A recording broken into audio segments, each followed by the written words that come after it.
Welcome to the Clear Impact Podcast, brought to you by MITRE Brands University. Thanks for joining us today. My name is Sherry Connor, and I am your host. So good afternoon. We are here on the Clear Impact Podcast, and we're talking about some building code updates. And I'm so thankful for the expertise that we have in studio today. We have Jim Heiss and Lynn Miller at the same time. How amazing is that? And so thanks, guys, for making time for us today. Happy to be here. Yeah, thanks for having us, Sherry. Before we continue, can you each just do a brief recap of your role and areas of expertise? And so, Jim? Well, I've been with PGT University for a little under 20 years, and during that period of time, one of my responsibilities was to help work with the Building Commission in developing any of the codes that are related to our industry, the fenestration industry, and ended up being a co-chairman for different associations. So again, all tied in together at that particular point. So since then, I've also written the required advanced code class for Florida AIA that architects are required to take once every 2 years, basically. And that's it. And you're still part of our team? Yes, I am. As a matter of fact, I just gave a class today, a Florida Building Code class, to an architect group that came to visit Florida, basically a lunch and learn. Nice. And so we're glad to still have you as part of our team. And yeah, I know you tried to retire and we just said, no way, man, you're going to just stick around because we can't lose your knowledge. No, it's fun. I do it because I enjoy it. Well, you're also very good at it, and we appreciate that.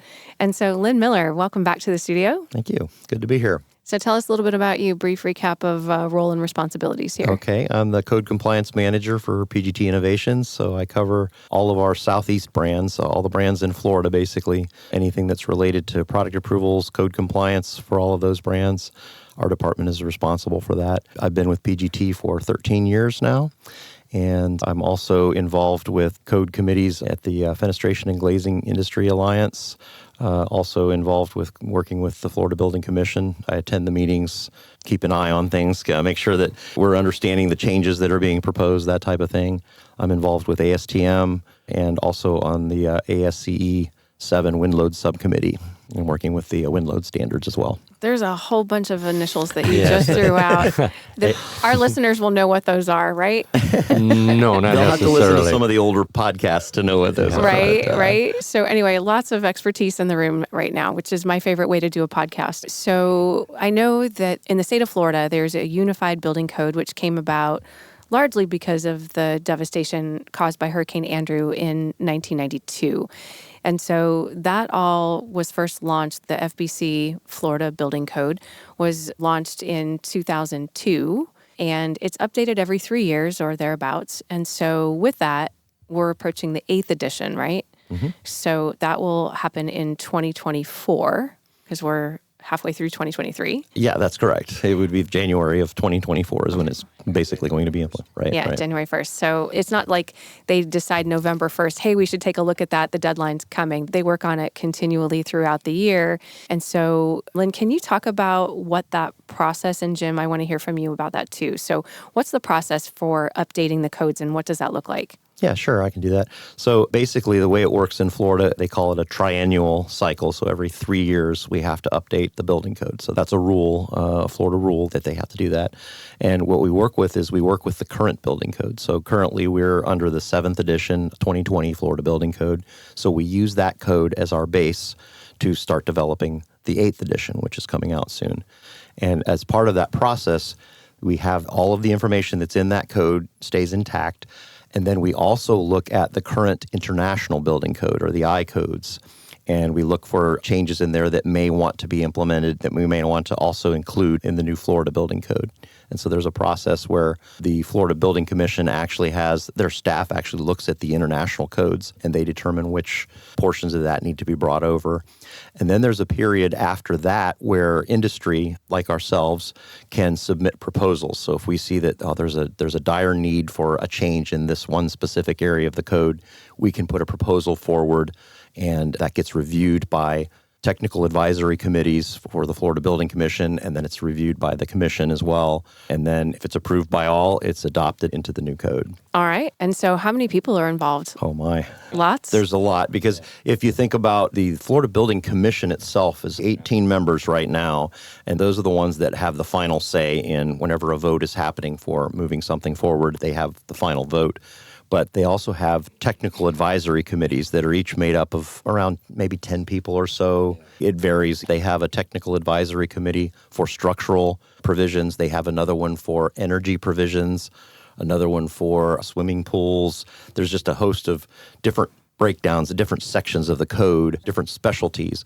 And those advisory committees are made up of experts in the field all over the state. So it's not just people that work for the Florida staff. It's people from industry that are volunteering their time to provide their expertise in those areas. So when a proponent brings in a proposed change to the code, these experts will review that change and they'll all give their opinions. And it takes multiple meetings to come to a consensus on whether that should be incorporated into the code. And then once that committee agrees on what should go into the code, that moves on to the building commission, and then they have to vote on it. Oh, wow. So there's multiple levels of approval. And all of this entire process is open to the public. So they post things on their website. Anyone, if you follow their website, you can log in and listen to these meetings online. You can listen to the deliberation about the code changes and so forth. And every time they make a change or a proposed change, they have a public comment period. So they have like a 45-day public comment period after every cycle where they're changing things in the code. So there's a lot of opportunity for the public to provide input if they are not in agreement with what's being proposed. Wow. Very rigorous process. Yeah, no wonder it takes 3 years. Mm-hmm. Jim, anything you want to add to that? No, he's nailed that right down. That's basically is the way the process works. And there's a lot of arguments back and forth, a lot of different opinions, and it comes to a consensus. Well, and I guess that's kind of reassuring because you can't just have one lone ranger out there deciding, hey, I think it needs to be like this, and then it happens. You know, there's a lot of feedback and a lot of input and a lot of expertise involved. So that's comforting, actually, from somebody who would buy a house. There's not just some random person deciding this. It's a whole team of people. And a lot of them sound like it's voluntarily done too. So that's amazing. And so how does the building code affect our product approvals? Because I know when you look at an NOA or a Florida product approval document, it always has some reference to the most recent building edition. So for you and your team, Lynn, you have to update all of those? That's correct. So we're actually working on that right now. We've got several folks next door here that are working on all these approvals. We are required to, at the very least, review all of our product approvals and determine if there are any changes needed in order to be in compliance with the next version of the code. So whenever there's a code cycle where there aren't a lot of changes, it's just more or less a lot of paperwork that we just have to make sure that everything's up to date. But if there's a code cycle, for instance, if someone has changed the wind speeds or design pressure requirements for products, or if there are major changes in the energy code, then we have to go into our product approvals and make sure that we're in compliance. And so that's part of the process. It's interesting because with the approval process, the code isn't officially in its draft format until about June prior to the year where it's approved. So we have like a 6-month window to update all of our product approvals. Oh, wow. And so it can be challenging at times, but... Be sure to tune in for upcoming episodes to help you understand the fenestration industry, what you need to know when buying windows and doors, and other related topics. You can find out more about us at pgtiuniversity.com. You can also find us on Facebook and LinkedIn. Right. How many product approvals do you have? Do you know? Boy, you would ask that question. I'm sorry. That wasn't on the script. You were unprepared for that one. Yeah, I'd say we have hundreds of product approvals that we have to update. And like I mentioned before, we have product approvals for PGT, custom windows and doors here in Venice, Windor, also in Venice, CGI windows and doors, Echo, and also New South. We also work with all of their product approvals as well. So it's just making sure everything's in line. It's a major undertaking, and we do this every 3 years. So we're getting used to the process every 3 years. You don't want to bother us. Right. Okay. So don't ask you to come back in and do a podcast between June and December. Got it. I'll make sure we don't do that. And so I know, Jim, you've been working with Lynn and staying as close to this as you can. What kinds of changes are anticipated for this coming session or addition, I guess would be the better word. There's not a whole lot of changes for our industry, but there are a lot of changes for some of the other industries. But I'll let Lynn actually take this as well, too, because he's been directly involved in it with the American Society of Civil Engineers is making a big change. Right. So that's one of the acronyms we talked about earlier. ASCE is the American Society of Civil Engineers, and they have a standard called ASCE 7, which is the minimum design loads for buildings and other structures. So as part of that document, there's a chapter on wind loads. So I'm involved with that committee and working on each edition of that, which is also a consensus standard. So like all of these testing standards that are included in the building code are in themselves consensus documents. So again, they have experts from around the world working on those documents. So the entire process from the standards through the building codes, everything is never one person. It's always multiple people that have input.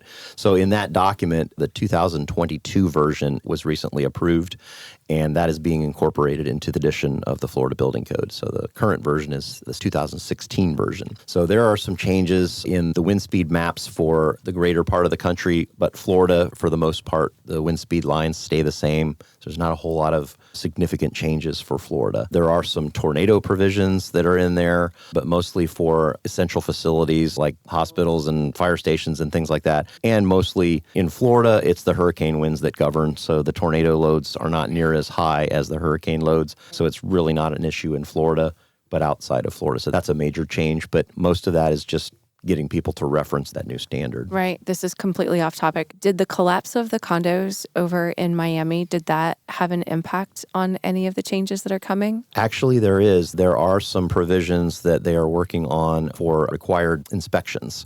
So at different phases, after a building is so many years old, they have to do inspections, structural inspections, to make sure that the building still has integrity. This is something that's been going on in Dade and Broward counties have already been doing this for, I think it was at every 40 years, a condo inspection where they kind of check the structural systems, make sure everything's compliant. Now they're increasing the intervals between these inspections, and it's for more of the state. So that's a pretty big change. One of the other changes, it's not a major change, but there's a provision about bathroom windows where if the exterior cap, if it's a laminated insulated glass unit, the outside pane of glass, in order to be considered safety glazing, had to be fully tempered. There's a provision that was in the last code cycle where that didn't have to be the case as long as you don't have a hazard near that outside pane of glass. It could be an annealed piece of glass. In this cycle, we've copied those provisions over to the residential code. They were only in the commercial code last cycle. So that's an example of one. It's not a huge change, but it does affect when we do small bathroom windows, it's often difficult to temper the glass. So this allows smaller bathroom windows to be built and still be compliant with the code. Aren't there also a couple cases where the codes in the commercial book, which is the building book, and the residential book, weren't consistent with each other, Yes. and they're bringing them closer together? Yes, that's correct. And usually it goes with the one that's the most stringent. Right. Well, yeah, I mean, a lot of it is around safety and structure and integrity. I mean, if it's good enough for a residential building or good enough for commercial, it should be good for the other too, right? So, I mean, that just makes sense. Sometimes some of those were mistakes made by us when they write the code, and we didn't catch it. Okay. That happens. Well, people are people. So this will go into effect in early 24. So you said December 31st at midnight or January 1st at midnight? Technically, that's what they say. Yeah, they say December 31st at midnight. That way, and I believe they say that so that they can still call it the 2023 edition. So effectively, it's January 1st because I don't think anybody's going to be working at midnight on that date. So. No. Yeah, there was a question that came up one of the meetings, is midnight considered the first minute of that next day or not? That's how critical some of these things come. They can argue over things like that. But yeah, that's the way it works. So how does this affect projects that are already in process? Like if I am submitting my permits like the end of December, I already need to anticipate what that needs to be for a January approval. Like, what is that? If it's that close to the new code, it would behoove the architect to take a look at that and make sure they're in, because they will know what the requirements are for the next building code. So they should be looking at their plans if they're that close. If you've got something that's been a couple of months before the end of the year that you've submitted your permits, the building departments can approve, if you're under the current code cycle, they can approve those permits. And once you have an approved permit, They can't make you go back and change that for the new building code. It's already been approved for that code cycle. If they would require people to go back and revise these, you'd have a mess. All these permits that have already been approved. So, and it's always up to the individual jurisdictions how they handle that. But generally, if you've got an approved permit in hand, if the code changes in the middle of the construction process, they shouldn't be making you go back and changing all your documents and changing your products if you need to. It kind of works the same way. We have approvals. Some of our NOA documents have expiration dates on them. Mm-hmm. So we get this question a lot. If I submit my permit and this NOA is going to expire in a month, am I going to have a problem when I go order my window and install it? Am I going to fail my inspection? And the answer depends on when you get your permit approved. If your permit is approved with that particular NOA that hasn't expired yet, then it doesn't matter if it expires in the middle of the construction process. That permit says I'm allowed to install that window in this building. And so I always tell people it's not like your milk expiration date where it's all of a sudden going to go bad on that date. Right. No, it's just telling you that this needs to be re-reviewed, and oftentimes it's just a new number, and they require us to update. It's just part of the contract that we have with Miami-Dade County that the certifications last for 5 years, right, and you have to update that. When people see that expiration date, they get really nervous. Right. And they think that all of a sudden that the product's not approved anymore if you use the one that was the prior expiration date. So the key on that is when the permit is approved. Correct. Okay. Doesn't that also enter into why a lot of the NOAs and photo product approvals will have more than one, like might say the 7th edition and 8th edition? Correct. That's a very good point, Jim, because that's exactly what we're doing right now with our NOAs. When Dade County is going to review them, they're going to approve it before the end of the year. So I have to have that NOA in place before the end of the year, approved for the 8th edition.